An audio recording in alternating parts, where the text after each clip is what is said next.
కార్యక్రమాన్ని మీకు సమర్పిస్తున్న వారు కాంటినెంటల్ హాస్పిటల్స్ మరియు శ్రేష్టమైన ప్రేమ శ్రేష్ఠ ఆరు. మాతృదేవోభవ. అన్నింటికి నీవే నా కన్నీళ్లకు నీవే దిక్కు గౌరీదేవి. అన్నింటికి నీవే నా కన్నీళ్లకు నీవే దిక్కు గౌరీదేవి. మన్నించి పూర్వకర్మల సున్నంబుగజేయుమమ్మ శూలధరాణి. మన్నించి పూర్వకర్మల సున్నంబుగజేయుమమ్మ శూలధరాణి. కనురెప్పపాటు మొదలు కమలాసనుని ఆయుర్దాయం వరకు విస్తృతమైన కాలస్వరూపాన్ని మనకు అవగాహన కావిస్తూ ఉన్న మహాభారత కథాశ్రవణం కోసం ఎదురు చూస్తూ ఉన్న భక్తి టీవీ ప్రేక్షక మహాశయులందరికీ కవి బ్రహ్మ ఉభయ కవి మిత్రుడు తిక్కన సోమయాజి రచించిన ఆంధ్ర మహాభారతం శాంతి పర్వానికి సాగుతున్న సామాజిక వ్యాఖ్యలో 1471వ భాగానికి స్వాగతం పలుకుతున్నాం.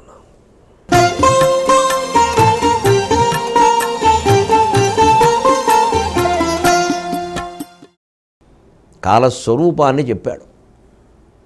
కనురెప్పపాటు దగ్గర నుంచి కమలాసనుని ఆయుర్దాయం వరకు చెప్పాడు. అంచేతను ఎవ్వరూ లోకంలో మిగలడం అన్న సమస్య లేదు. దృశ్యం తన్నశ్యం శంకరాచార్య చెప్పిన మాట.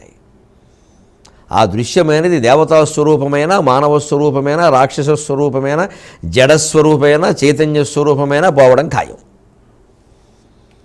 ఇక ఇందులో అధిశాశ్వతమండి, ఈ లోకాలన్నీ పోతాయి కానీ ఆ లోకమేమో నాగార్జున సిమెంట్తో మహా సిమెంట్తో కట్టలేదు. అది మామూలుగానే కట్టారు. అది మాయాజనితమే. ఆ సంగతి కూడా చూస్తాం. ఏ లోకాలు నిలుస్తాయని అంటున్నారో, అనవసర ప్రచారాలు చేస్తున్నారో, అజ్ఞానంలో ముంచుతున్నారో ఆ లోకాధినాయకులు చెప్పే మాటలే చూద్దాం. త్వరలో విడుదల అన్ని ముఖ్య కేంద్రాల్లో. అజ్ఞానాన్ని పోగొట్టే సూర్యకాంతి శాంతి పర్వంలో త్వరలో విడుదల అన్ని ముఖ్య కేంద్రాల్లో. ఇప్పుడు సినిమా ఏదైనా కొత్తగా విడుదలైతే ఒకేసారి 1000 మందిరాల్లో విడుదల చేస్తున్నారు. మేము 1,00,000 మందిరాల్లో విడుదల చేస్తాం. ఆ లోకాధినాయకులు చెబుతారు నేను కూడా ఉన్నానని. అంచేతను యదృశ్యం తన్నశ్యం. సరే, మన పండితుల్లో కొంతమంది అదేమిటండి నశ్యం తదృశ్యం, మాకు నశ్యం కనపడితేనే దృశ్యం అండి, మిగిలిందంతా ఆ దృశ్యం అంటారు. నమస్కారం, అదో సరదా.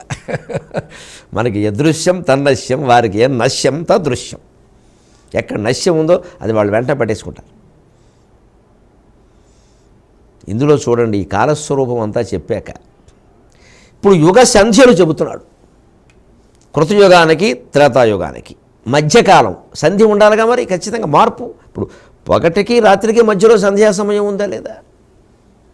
దాన్నేగా కాళిదాస మహాకవి రఘువంశ మహాకావ్యంలో గోసేవ భాగంలో ఎంత అందంగా చెబుతారండి. ఆ సంధ్య చూసినప్పుడల్లా నాకు ఆ మాట గుర్తొస్తుంది.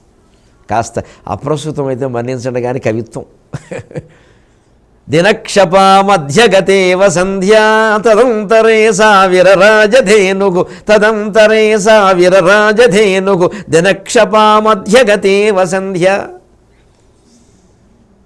దిలీప మహారాజు గోవుని అడవికి తీసుకెళ్ళి తిరిగి తీసుకొచ్చాట ఆశ్రమానికి. ముందు మహారాణి హారతి పట్టుకుని స్వాగతం ఇస్తోందట. ఈయన వెనకాల ఉన్నాడు.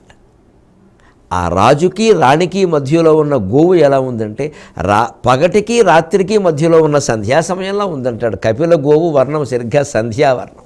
ఏవో పాఠాంతరాలు ఉన్నాయి. కపిల గోవుల్లో కూడా భేదాలు ఉన్నాయి, ఒకే రంగులో ఉండదు, భేదాలు ఉన్నాయి. ప్రధానంగా సంధ్యావర్ణం. ఉదయ సంధ్య, సాయం సంధ్య ఏ వర్ణంలో ఉంటుందో ఆ వర్ణంలో ఉండేది కపిల గోవు ప్రధానం. తెలుపు నలుపు కలిసిన ఉన్నాయి, నలుపు ఎరుపు కలిసిన ఉన్నాయి. అందులో మాత్రం జన్యువులు తేడాలు ఉండవు. అంత ఖచ్చితమైన నమ్మకం పెట్టు కూర్చోక్కల. సాధారణంగా రాజు పగడుతో సమానం. రవివంశరాజు సూర్యుడు. రాణి రాత్రి అనగానే చీకటే అజ్ఞానం అనుకోకూడదు. రాత్రి వేళే నక్షత్రాలు బాగుంటాయి, చందమామ ఉంటుంది. ఆవిడ ముఖం చందమామలా ఉంది. ఆవిడ ధరించిన ఆభరణాలన్నీ నక్షత్రాల్లో అందుకని రాత్రితో పోల్చాడు. తక్కువైన ఉపమానం రాణికి ఎందుకు వాడతాడండి? అందున కవి ఎప్పుడూ స్త్రీని తక్కువ చేయడు, చేస్తే పురుషుడిని తక్కువ చేస్తాడు. కవే స్త్రీ. అందుకని దినక్షప పగలలా ప్రకాశిస్తున్నటువంటి రాజు, రాత్రిలా ప్రకాశిస్తున్న ఆ సుదక్షిణాదేవి, వీరిద్దరికీ మధ్యలో ఉన్న ధేనువు పగటికి రాత్రికి మధ్యలో ఉన్న సంధ్యలా ఉందంటాడు. మరి ప్రతిరోజు ఆ సంధ్యా సమయం ఒకటి ఉంటే పగటికి రాత్రికి మధ్యలో, కలియుగానికి కృతయుగానికి త్రేతాయుగానికి మధ్యలో సంధ్యలు ఉండవా? ఉంటాయి. నన్నూరులు మున్నూరులు ఇన్నూరులు నూరులును. ఎన్ని తెలుగు మాటలు మర్చిపోయామండి. 200, 300, 400, 500 అన్నవే కానీ నన్నూరులు మున్నూరులు ఇన్నూరులు నూరులును మహిత వర్షములు అయ్యన్ని యుగములకును క్రమాసన్నత సంధ్యలును వాని సంధ్యాంశములన్.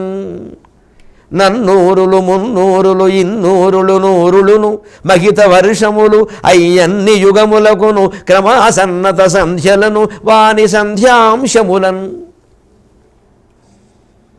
ఆ యుగానికి యుగానికి మధ్యలో సంధ్యలు సంధ్యా అంశాలు ఎలా ఉంటాయి అంటే నన్నూరులు కృతయుగానికి త్రేతాయుగానికి మధ్యలో నన్నూరులు 400 సంవత్సరాల ఎడ ఉంటుంది. పరిణామం ఎప్పుడు ఒక్కసారి రాదండి. ఒక ఆస్తిక్య బుద్ధితో ఉన్నవాడు నాస్తిక బుద్ధిలోకి వెళ్ళాడు అనుకోండి, ఆ మధ్యలో ఎంతో సంఘర్షణ పడతాడు పాపం. ఎందుకంటే ఇంతకాలం గుళ్ళల్లోకి వెళ్ళాడు, దండాలు పెట్టాడు, పూజలు చేశాడు, పురాణాలు చదివాడు, ఏవో పుస్తకాలు చదివాడు, బుద్ధి మారిపోయింది, చాలా సంఘర్షణ పడతాడు. అలాగే ఒక నాస్తిక దృక్పథంతో ఉండేవాడు ఆస్తిక మార్గంలోకి వస్తాడు, కానీ చాలా సంఘర్షణ పడతాడు. అందుకే ఆ నాస్తికులు ఆస్తికులుగా మారిన వాళ్ళు కమ్యూనిస్టుల్లో చాలామంది ఉన్నారు. అది ఒక పెద్ద ఉద్యమమే. ఈ మధ్య ఉద్యమంలాగే వస్తున్నారు. రానియండి, మన మంచిదే, అంతా మతం మార్పిడే, ఘర్ వాపసి. ఆ వచ్చేటప్పుడు వాళ్ళు అందుకే నేరుగా రారు. అరవింద మార్గం, విపశ్యన. ఆమె దేవుడి గురించి కాదండి, దేవుడు లేకుండా ధ్యానం ఏంటి నా తలకాయ. అరవిందులు ఏమైనా నాస్తికుడే. ఇవన్నీ సరదా. అలా నేరుగా వస్తే బాగుండదు కదా. ఇప్పుడు ఇంట్లోంచి పారిపోయిన కుర్రాడు తిరిగి ఇంటికి రాదలుచుకున్నప్పుడు నేరుగా ఇంటికి రాడు. ముందు మేనమామ ఇంటికి వస్తాడు, తర్వాత ఊళ్ళో తోటలో కూర్చుంటాడు, చెరువు దగ్గర కూర్చుంటాడు. అప్పుడు తండ్రి చూసి అదమ రమ్మను అంటాడు, అప్పుడు వస్తాడు. సరిగ్గా ఈ నాస్తికత్వం నుంచి ఆస్తికత్వానికి వచ్చే వాళ్ళంతా ఇంతి. ముందు అలా మామూలుగా రారు. మేము అంటే నాస్తికత్వం అంటే దేవుడు నమ్మినానంటే ఆ పూజలు అవి చేయ, మరి ఇంకేమిటో ఈ పూజ చేసేవాడు మన తప్పుపడయ్యాడా? దేవుడు నమ్మాక పూజ చేయకుండా ఎలా ఉంటామండి? అది చేసే తత్వం తెలుసుకుని చేయమని చెబుతున్నాం, కానీ మానకూడదు, చాలా తప్పు. మన ఆచార సంప్రదాయాల ప్రకారం అన్ని పండుగలు, అన్ని పూజలు, వ్రతాలు, నోములు చేయవలసింది. కాకపోతే ఇవన్నీ మన సంపదలు తరిగించడానికి ఉద్దేశించినవి, కానీ మన సంపదలు పెంచుకోవడానికి కాదనే విషయం గ్రహించాలి. చేసి తీరవలసిందే మొత్తం అన్నీ, ఏమీ తేడాలి.